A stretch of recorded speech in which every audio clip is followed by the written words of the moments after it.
ও স্নেহের 2025 সালের নতুন বছরের নবম শ্রেণীর ছাত্রছাত্রী বন্ধুরা, আশা করি তোমার সবাই ভালো আছো। আজ আমরা যে বিষয়টি নিয়ে আলোচনা করব, নবম শ্রেণীর সেকেন্ড সামেটিভ অর্থাৎ দ্বিতীয় পর্যায়ক্রমিক মূল্যায়নের লাইফ সায়েন্স অর্থাৎ জীবনবিজ্ঞানের কোশ্চেন পেপার নিয়ে। দেখো সরাসরি স্ক্রিনে নবম শ্রেণীর সেকেন্ড সামেটিভ অর্থাৎ দ্বিতীয় পর্যায়ক্রমিক মূল্যায়নের জীবনবিজ্ঞানের কোশ্চেন পেপারটা দেখতে পাচ্ছ। ফুল মার্কস তোমাদের রয়েছে 40, আর সময় তোমাদের রয়েছে 1 ঘন্টা 30 মিনিট। একে দাগে রয়েছে সঠিক উত্তর নির্বাচন করে লেখো যে কোনো 5টি, প্রতিটি প্রশ্নের মান 1 করে 1 × 5 = 5।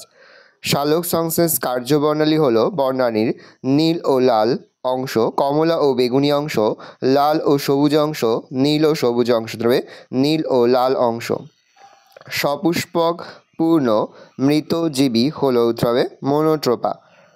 স্পাইরোকল দেখা যায় যে প্রাণীতে, সেটি হলো উত্তর হবে ফড়িং। পরের প্রশ্ন, পত্ররন্ধ্র খুলতে সাহায্য করে, উত্তর হবে কে?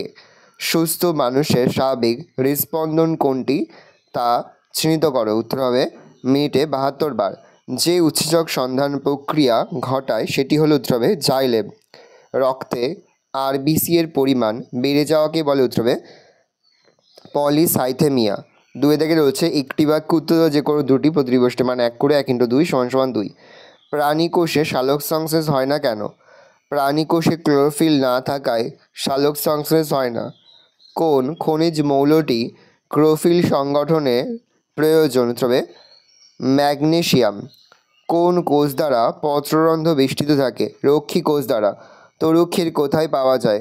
বট, আকন্দ, রবার ইত্যাদি গাছের ক্ষীর নালীতে পাওয়া যায় তরুক্ষীর। শূন্যস্থান পূরণ করো যে কোনো দুটি, প্রশ্নের মান 1 করে 1 × 2 = 2। উদ্ভিদের খাদ্য পরিবহন করে ড্যাশ, উত্তর হবে ফ্লোয়েম। শ্বসন প্রক্রিয়ায় মোট ড্যাশ অণু এটিপি উৎপন্ন হতে হবে 38। লসিকা এক প্রকারের ড্যাশ তরল যোগ করা। বৃক্কীয় নালিকার ইউ আকৃতির অংশটিকে ড্যাশ বলে, উত্তর হবে হেনরির লুপ। 4 দাগে রয়েছে সঠিক বাক্যের পাশে টিক আর ভুল বাক্যের পাশে ক্রস চিহ্ন দাও যে কোনো দুটি, প্রশ্নের মান 1 করে 1 × 2 = 2। সিবনলের মাধ্যমে রসের উৎসস্রোত ঘটে, উত্তর হবে ভুল, তাহলে আমরা ক্রস চিহ্ন দেব। ব্যাপনের হার পদার্থের আণবিক গুরুত্বের বর্গমূলের সমানুপাতিক, উত্তর হবে ভুল, তাহলে ক্রস চিহ্ন দেব। পতঙ্গের শ্বাসরঞ্জকবিহীন বর্ণহীন রক্তকে হিমোলিম্ফ বলে, উত্তর হবে ঠিক, তাহলে ঠিক চিহ্ন দেব। সালোক সংশ্লেষে সক্ষম ব্যাকটেরিয়ার নাম ইউগ্লিনা, উত্তর হবে ভুল, তাহলে ক্রস চিহ্ন দেব। 5 দাগে রয়েছে স্তম্ভের সঙ্গে বিস্তম্ভ মেলা, প্রশ্নের মান 1 করে 1 × 4 = 4। এই স্তম্ভে রয়েছে নাইট্রোজেনবিহীন রেচন পদার্থ লাইকেন, ম্যালেরিয়া, পাকস্থলী, আর বিস্তম্ভে রয়েছে মিথজীবী হাইড্রোক্লোরিক অ্যাসিড, গদ, কুইনাইন, ট্রাকিয়া। নাইট্রোজেনবিহীন রেচন পদার্থ হবে গদ, লাইকেন হবে মিথজীবী, ম্যালেরিয়া হবে কুইনাইন, পাকস্থলী হবে হাইড্রোক্লোরিক অ্যাসিড। 6 দাগে রয়েছে সংক্ষিপ্ত উত্তর যে কোনো 5টি, প্রতিটি প্রশ্নের মান 2 করে 2 × 5 = 10। হেনরির লুপ কোথায় অবস্থিত? এর কাজ উল্লেখ করো। হেনরি লুপ মেরুদণ্ডী প্রাণীর বৃক্কের মেডালা অঞ্চলে অবস্থিত। এটি নেফ্রনের বিক্রিয় নালিকার ইউ আকৃতিবিশিষ্ট অংশ। কাজ, এই অংশে নেফ্রনের পরিশ্রুত তরলের প্রয়োজনীয় উপাদানের পুনঃশোষণ ঘটে। সিস্টোলিথ বলতে কী বোঝো? সিস্টোলিথ হলো ক্যালসিয়াম কার্বনেট দ্বারা গঠিত এক প্রকার উদ্ভিদ রেচন পদার্থ। বট, রবার প্রভৃতি গাছের পাতায় ত্বকে লিথোসিস্ট কোষের ছাদ থেকে আঙুরের থোকার মতো ঝুলন্ত অবস্থায় সিস্টোলিথ অবস্থান করে। পত্রমোচনের আগে পর্যন্ত এরা উদ্ভিদের পাতায় থাকে বলে উদ্ভিদটি বিভিন্ন খাদক প্রাণীর হাত থেকে রক্ষা পায়। অলিন্দ ও নিলয়ের মধ্যে দুটি পার্থক্য লেখো। অলিন্দ ও নিলয়ের মধ্যে দুটি পার্থক্য হলো, এক, অলিন্দ হৃৎপিণ্ডের গ্রাহক প্রকোষ্ঠ কিন্তু নিলয় হৃৎপিণ্ডের প্রেরক প্রকোষ্ঠ। অলিন্দের প্রাচীর পাতলা কিন্তু নিলয়ের প্রাচীর পুরু। ফাইব্রিনোজেন কি? রক্তযন্ত্রণে এর গুরুত্ব উল্লেখ করো। ফাইব্রিনোজেন, এটি হলো রক্তরসের একটি গ্লোবিউলিন জাতীয় প্রোটিন এবং রক্তযন্ত্রের অন্যতম প্রধান উপাদান। গুরুত্ব, রক্তযন্ত্রের মাধ্যমে ফাইব্রিনোজেন ক্যালসিয়াম আয়নের উপস্থিতিতে থ্রাম্বিনের ক্রিয়াশীলতায় ফাইব্রিন তন্তুতে পরিণত হয়। এই ফাইব্রিন তন্তুর সমন্বয়ে গঠিত তন্তুজালে লোহিত রক্তকণিকা ও শ্বেত রক্তকণিকাগুলি আবদ্ধ হওয়ার ফলে রক্ততন্ত্র সম্পন্ন হয়। হিমোগ্লোবিনের কাজ কী? রক্তে হিমোগ্লোবিনের কাজগুলি হলো, এক, অক্সিজেনের সঙ্গে যুক্ত হয়ে হিমোগ্লোবিন ও কার্বন অক্সাইডের সঙ্গে যুক্ত হয়ে কার্বো অ্যামিনো হিমোগ্লোবিন গঠন করে, যথাক্রমে অক্সিজেন ও কার্বন ডাই অক্সাইড পরিবহনে সাহায্য করা। 2, বাফার হিসাবে রক্তের অম্লত্ব ক্ষারত্বের ভারসাম্য রক্ষায় অংশ নেওয়া। 3, পিত্ত, মলমূত্র ইত্যাদির বর্ণ গঠনে অংশগ্রহণ করা। রক্ত কি? এর প্রধান উপাদানগুলি কি? রক্ত ভ্রূণের মেসোজাম থেকে উৎপন্ন এক প্রকার অস্বচ্ছ লবণাক্ত সামান্য ক্ষারধর্মী তরল যোগ কলা বা যোজক কলা। প্রধান উপাদান, এটি রক্তরস ও 3 প্রকার রক্তকণিকা যেমন লোহিত রক্তকণিকা, শ্বেত রক্তকণিকা, অনুচক্রিকা নিয়ে গঠিত। পুরুষ অপেক্ষা মহিলাদের বিএমআর কম হয় কেন?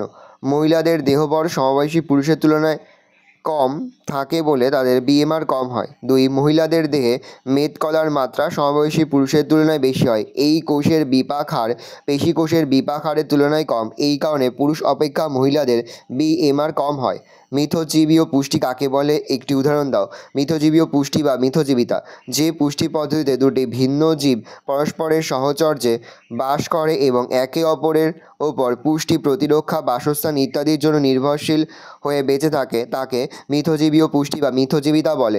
এইভাবে পুষ্টি সম্পন্নকারী জীবদের মিথজীবী বলে। উদাহরণ: ছত্রাক ও শৈবালের সমন্বয়ে গঠিত লাইকেনের পুষ্টি, মটর গাছ ও রাইজোবিয়াম এর মিথজীবিতা। সালোক সংশ্লেষ পদ্ধতির তাৎপর্য বা গুরুত্ব আলোচনা করো। সালোক সংশ্লেষের গুরুত্ব বা প্রয়োজনীয়তা। 1. শক্তির উৎস সালোক সংশ্লেষ। সালোক সংশ্লেষ পদ্ধতিতে সৌরশক্তি স্থিতিশক্তিরূপে গ্লুকোজে সজ্জিত হয়। গ্লুকোজে সজ্জিত স্থিতিশক্তি খাদ্য শৃঙ্খলের মাধ্যমে অন্য জীবের দেহে প্রবাহিত হয়। সুতরাং সালোক সংশ্লেষে প্রস্তুত খাদ্যের মধ্যে সঞ্চিত স্থিতিশক্তি সমস্ত জীবগুলির শক্তির উৎস। 2. খাদ্যের উৎস। সবুজ উদ্ভিদ সালোক সংশ্লেষ প্রক্রিয়ায় শর্করা জাতীয় খাদ্য উৎপাদন করে। গ্লুকোজ থেকে প্রোটিন, ফ্যাট ও অন্যান্য খাদ্য তৈরি হয়। তাই শাকাহারী প্রাণীরা খাদ্যের জন্য প্রত্যক্ষভাবে আর মাংসাশী প্রাণীরা খাদ্যের জন্য পরোক্ষভাবে উদ্ভিদের ওপর নির্ভরশীল। বায়ুমণ্ডলে এটা O2 হবে। O2 এবং CO2 এর পরিমাণের ভারসাম্য রক্ষা।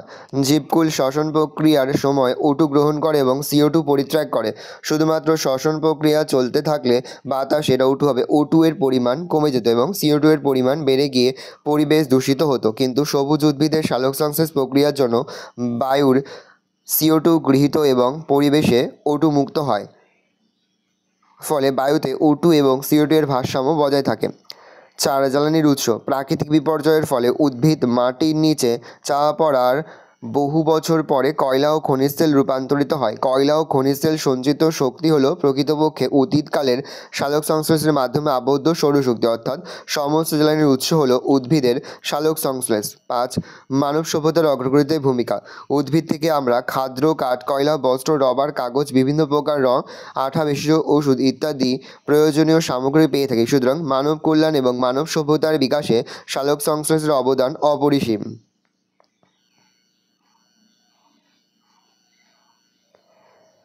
পরের প্রশ্ন: বাষ্পমোচনের গুরুত্ব বা প্রয়োজনীয়তা লেখো এবং ক্ষতিকারক দিকগুলি উল্লেখ করো। খুবই গুরুত্বপূর্ণ একটা প্রশ্ন, উত্তরে দেখে নাও। আমি আস্তে স্ক্রল ডাউন করে তোমরা কিন্তু অবশ্যই ভিডিও থামিয়ে বা স্ক্রিনশট নিয়ে কিন্তু সম্পূর্ণ তোমার খাতে নোট ডাউন করে নেবে।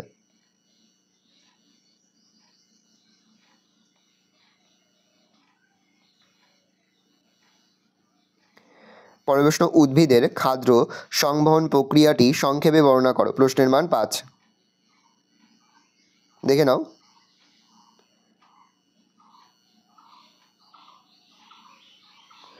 অথবা রয়েছে জীবদের পুষ্টির গুরুত্ব বা তাৎপর্যগুলি আলোচনা করো। 2+3।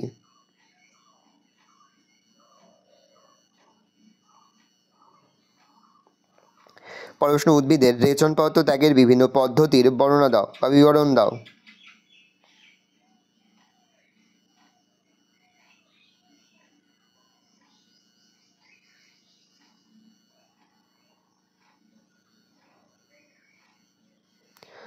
অথবা রয়েছে মানব হৃৎপিণ্ডের লম্বচ্ছেদের চিত্র অঙ্কন করে হৃৎপিণ্ডের মধ্যে রক্ত সংবহন ব্যাখ্যা করো। প্রশ্নের মান 5। অবশ্যই কিন্তু তোমার টেক্সট বইয়ে যে হৃৎপিণ্ডের চিত্র রয়েছে সেই চিত্রটা কিন্তু প্র্যাকটিস করবে। এই ভালো করে দেখে নাও। এই রয়েছে টোটাল তোমাদের সেকেন্ড সামারি অর্থাৎ দ্বিতীয় পর্যায়ক্রমিক মূল্যায়নের নবম শ্রেণীর জীবনবিজ্ঞানের কোশ্চেন পেপার। ভালো কোশ্চেনটা দেখে নাও। আশা করি ভিডিওটা ভালো লেগেছে। ভিডিওটা ভালো লাগলে ভিডিও লাইক করে দিন। আমার চ্যানেল নতুন হওয়া লাল ক্লিক সাবস্ক্রাইব প্রেস করে পাশে বেল আইকন প্রেস করে যখন নতুন কোনো ভিডিও আপলোড করি সবার ফার্স্ট নোটিফিকেশন পেয়ে যাও। আর এই ভিডিওটি তোমার বন্ধু বান্ধবী আত্মীয়স্বজন সবার মধ্যে কিন্তু অনেক শেয়ার করে যারা বছর নবম শ্রেণীতে পড়ছে। আমরা কিন্তু ইতিমধ্যে নবম শ্রেণীর প্রতি বিষয়ে সিলেবাস, প্রশ্নহার এবং নমুনা প্রশ্নপত্র কিন্তু আপলোড করে দেয়। এখনও পর্যন্ত সেই ভিডিওগুলো না দেখে থাকো, ভিডিওগুলো কিন্তু তাড়াতাড়ি দেখে নাও। তোমাদের সকলকে জানাই আগাম পরীক্ষার অনেক শুভেচ্ছা এবং অভিনন্দন। আশা করি সকলের পরীক্ষায় খুব ভালো হবে।